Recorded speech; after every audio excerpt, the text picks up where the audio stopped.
Alright guys, welcome back to the channel. Now, I got a special one for you guys. I quite literally just got home, went to the bathroom, turned my computer on to give you guys this bit of info. I just got back from seeing The Batman, and I wanted to give you guys my initial thoughts, like, right away, the second I get home, just immediately out the theater, all that stuff. And let me preference this by saying I liked the movie. I do like it. I like it quite a bit, actually. I don't think it's perfect. There are some parts of the movie that we'll get into in spoilers, but there are some parts of the movie that I think are alright. I think are a little contrived, but overall, I do really like the movie, and I do suggest you all go see it. But yeah, let's just get into this, because this video right here is going to be our non-spoiler review. You know, I want to get this up for people that are kind of considering, oh, should I go see this movie? Shouldn't I? Well, it's the weekend, you know, opening weekend and all that. So this is when, if people are interested, they're going to go see. So I wanted to give you guys my impressions. Like I said, I like the movie. I think you should go see it. But alright, let's get into it a bit. I'll start this off by saying that, Alfred. Alfred is really, like, not to spoil you, but I feel like Alfred is kind of underused in this movie, you know? Like, I don't think this is really a spoiler to say, so I'm gonna say this, like, the scenes in the trailers where we see Alfred are basically all we get of him through the movie. Like, Alfred is very underutilized. So that is something to keep in mind, guys. If you were thinking that, if you were thinking Alfred was going to be a big part of the movie, well, sorry to disappoint. He wasn't huge. And let me say this. I heard before the movie even started about people complaining about Commissioner Gordon being black and all that. And let me just say right now that he's great. He's actually great in the movie. Like, who plays Commissioner Gordon? I know he's the guy from Westworld, but let me get his name real quick. Very unprofessional, I know, looking it up on my phone really quick while we're doing this video. But I want to see, because I want to get names. So we're going to type this in, The Batman Cast. Because let me just say right now, Commissioner Gordon is great. His relationship with Batman kind of is surprising, honestly. Like, extremely surprising. They're like bros. Him and Commissioner Gordon are literally bros. Like, there's multiple times in the movie he's like, come on, man, don't do that. Or, come on, man, we gotta get out of here. And, like, they're bros. You can tell. They have, like, a friendship. They built not even just a work relationship. You can tell that they have a friendship between them. It's Jeffrey Wright, really. He's great. Jeffrey Wright as Commissioner Gordon was fantastic. He is a great part of this movie. His chemistry with Robert Pattinson is actually, like, a highlight of the movie, in my opinion. Because there are some parts of the movie that make it seem like it's kind of like a buddy cop movie. It's kind of weird to describe, honestly. But it worked really well, in my opinion. I think he's great. He kind of stands out in the scenes that he's in. And I think that is just a testament to how good of an actor Jeffrey Wright is. You know, he's very good. He's very good. He was great in the movie. So all that backlash about there being a black Commissioner Gordon is just ridiculous, guys. It was dumb to begin with, because he knocks it out the park. Now, Batman's relationship with Catwoman. We're going to get some main things out the way. I'm not going to spoil nothing, because like I said, I don't want to spoil anyone right now. That'll be a separate video. But his relationship with Catwoman is... It's kind of how you would expect it to be, but at the same time, it's, like, different, you know? I don't want to say it's more grounded than it is in the comics, but maybe it kind of is. It's more, like, relatable. I think that is the term. It's far more relatable than it is in the comics. I would say, like, The tension between Zoe Kravitz and Robert Pattinson is palpable. You feel it. Like when their faces are this close apart, you can just feel the tension between between them. You know, I think they did a great job on that. I think both the castings were very well. She kills it. Just like Jeffrey Wright, every scene that Zoe Kravitz is in as Catwoman, she knocks it out the park. She does a great job. You know, her delivery's good. The execution of these scenes, I think, are good. I think oh man, I think the cinematography of this movie is what kind of really stands out about it. It's a very cinematic movie. We get a lot of like panning shots and all that of the city. And I heard that that was intentional, and I think that's good. It gives you a real sense of like the city as a character itself, you know? Because Gotham City at this point is basically a character with how much happens in it and just how much its name is in people's mouths, basically, you know? Like it's a character in and of itself. And I think we get a lot of character built for the city as well in the movie, which I think is good. But yeah, like I was saying, Robert Pattinson, I can never pronounce his name right. And Zoe Kravitz are great together. Every time they're on screen, it's very believable. I can't think of a scene where it's like, ooh, that was kind of cringe, you know? Because I thought they were very good together. Now, Robert Pattinson himself, I think he's a very good Batman and Bruce Wayne. I think he convinced me personally. Like, I know a lot of people were going into this movie with doubts, like, oh, the Twilight guy, how could he be Batman? He can't be dark and brooding. But I think Matt Reeves did a really good job with him, honestly. I'll say it's a different interpretation of Batman. I gotta say that. It is different. And that's not a bad thing, per se. But if you're going in expecting him to be like, I don't know, like a Christian Bale or even a Ben Affleck, he's not. He's his own person, his own character, you know? This is a younger, more naive Bruce Wayne.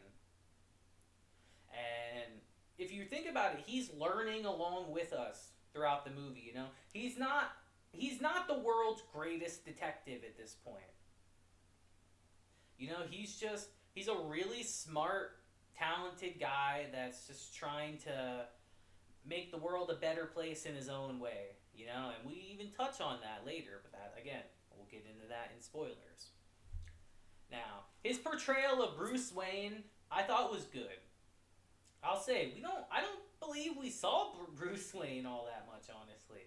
Like, we get some scenes here or there, but Bruce Wayne isn't in the movie a ton. Batman is in the movie way more than Bruce Wayne is. For sure. For sure. And some people will like that, and some people will not like that. But I gotta say, I thought it was very well done. I thought Robert Pattinson is going to surprise a lot of people with this role because I think he killed it personally. I do. I think his portrayal of Bruce Wayne was good, and I think his portrayal of Batman was really good. There were some scenes where I was actually really surprised with his acting chops. I was literally looking over at people, and some people were gasping. And I was like, yeah, I guess that's what they wanted to see. You know, I thought he was very good. I will say, the movie is so long. I was not expecting this movie to be 3 hours long. The movie's 2 hours and 56 minutes long. And it doesn't feel like it. But when I got up to stretch when the movie was done, I certainly felt it. I was not expecting this movie to be so long. But it does fly by. And after watching this movie, there might be I think there are some little parts here and there that maybe could have been trimmed down, but I could only imagine the movie being like dramatically different if it was like 30 minutes shorter or something. Like, I feel like you kind of need most of the scenes in this movie because it gives clarity. It's a long movie. There's a long story we got to get through. And it's a good one, too. But it's very long. And some people will feel it, is all I'm trying to say, really. But it flies by. Usually movies in the movie theaters fly by, in my opinion. I haven't really sat at a movie actually, I don't think I ever have, where I've checked my watch or checked my phone or something and be like, oh, this is still going. No, it flies by. I'll say the movie keeps you engaged the whole time. I don't think there's any boring parts in the movie, honestly. I really don't. Regardless of it being so long, I think the movie is paced pretty well. I do believe that, which is a good thing. Because with a movie this long, you worry that some scenes will slog on. But no, it's paced very well, and that's a great thing. Alright, so what else can we discuss? Paul Dano. You want to talk about, like, some perfect casting for a character like this. Now, actually, before I even say that, let me preference this saying, you should know this by the trailers by now. If you don't, like, you're living under a rock. But if you were expecting him to come in and be like a Jim Carrey kind of Riddler, you're not going to like this movie. You are not going to like it. He is like... How do I describe him? Without spoiling, how do I describe him? He is his own kind of character, you know? It's kind of like what they did with Joker. Like, he's Riddler in name, and there's some similarities, but he kind of feels like a very different character, you know? Without spoiling anything, he kind of... Actually, no, I can't say that. We'll save that, but yes, he's a very different character, guys. This is a very different interpretation of him, but I gotta say, it worked. It worked really well. He is extremely unnerving. Like, when I say that he creeps you out, man. And honestly, now that I brought that up, there are some scenes with Robert Pattinson, like, in the movie where I'm thinking, yo, he's kind of creepy too. I mean, he's always watching people, and it is kind of creepy if you sit back and think about it, like, wait a minute, that's a little weird, but yeah. But anyway, I'm sure you guys go see the movie, you'll see the scenes I mean. But yeah, I think Paul Dano did a great job. I think it was amazing casting for him. Again, the scenes he's in, he steals the show.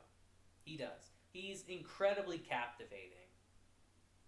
I've heard from a lot of people on the series that he's been in that he steals the show every time he's on screen.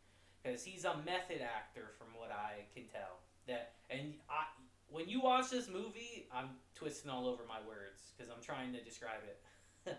When you watch this movie, you really believe that. He seems like the type of person that really just dives into these characters. And he did an amazing job. He knocked it out the park. I think he did a great job with it. What's that? Penguin. I guess Penguin's not spoiled. He's in the trailers and all that. They did a great job with his makeup. I'll say that right now. That doesn't look like Colin Farrell in the slightest, dude. I think they did a great job. Penguin is, he's kind of an important character in the movie, without spoiling anything. He definitely plays his part in the movie. He serves his purpose, let's say that. But yeah, in closing, let me talk about something that I was thinking about. Because, you know, I went into this movie thinking it would be one way. And I gotta tell you guys, like, it's a really different movie than you're thinking. Like, I'd argue it's damn near like a character drama. This is the least, like, superhero movie ever. Like, I hesitate to even call this really a superhero movie, you know? This is a character drama about the city of Gotham and about Bruce Wayne and the Waynes. It is a character drama about them, basically. Like, I even said earlier in this review that Bruce Wayne's not in the movie much, but when he is, he plays an important part. It's basically a character drama about him and just his struggles dealing with his parents. I will say, this is kind of a spoiler, but not really. I love that the movie just starts, you know? We don't get the origin story for Batman. We don't need it. Like, let me be real. Like, whose first Batman movie is this, you know? I don't think anyone going to see this movie hasn't seen a Batman movie, whether it be live action or animated or a TV show or something. Like, this is no one's first Batman experience. So we all know what happens to his parents. And I love that we don't have to go through that again, you know? Because that's like the most eye-rolling thing ever. Kind of like with Spider-Man, with how Uncle Ben dies and all that. And we get that kind of stuff. And how they cut that out in the newest Spider-Man movies as well. And I thought that was good. They did that in this too. And I thought that was a very nice touch. Because we don't need to see that, you know? We just hop right on in. This is Batman 2 years after he started, you know? Not year one, which would be sick. That's a movie I'd like to see in the future too. But this was damn near like year one Batman. Like, I don't know much about the comics, so if I'm saying something kind of stupid right here, don't butcher me in the comments, guys. But this is probably the closest we're going to get to like year one Batman. Because like I said, he is naive. He's young. Like, he's trying his damnedest to fix this city but he's using violence. And that plays a very pivotal part in the movie later on. But again, we'll talk about that later. But yeah, in closing, honestly, I thought the movie was great. There are some flaws that I have seen in it. Some things that I think probably could have been cut a little bit. And there actually was one scene I thought was a little strange. I actually turned my head like, wait, what? I don't know if it's something in the comics, but like I said, we'll get into that. But in closing, I like this movie. I do think it's good. This is the closest I don't want to say that we're ever going to get, but this is by far like the most detective Batman movie ever. He's the world's greatest detective in all these comics. And this movie kind of shows us how he becomes that. He doesn't get that title at the end of the movie, but we actually see him being a detective in this movie. And I think that's great. Like, the action in this movie is good, but I think the scenes that really, like, stand out the most are him just flat out being a detective, solving this stuff, figuring it out. The riddles were not too complicated, but they were complicated enough to make you think, you know? We see Batman actually have to think in this movie and not just punch people like we've seen in other movies. And I think that's good. So overall, I think you guys should go see it. My rating for it, I think I would give it an 8 out of 10, actually. Because I think it's really good. I do. I think it's a very good movie. I think it's a very competent movie. And I think it's a good Batman movie. I'll say it's different. It is different. This is the most different Batman movie. By far. This is the most different. But it's good, and it feels like a breath of fresh air. I'm very excited to see where we go from here, honestly. And I hope you guys are too. But yeah, we'll get into more of that in the spoilers. But yeah, you guys let me know in the comments how you felt about this movie. I'd love to hear all of it. But yeah, until next time, guys, I'll see you then. I'll talk to you later. Hope you have a great day, month, and year. Until then, I'll see you. Deuces.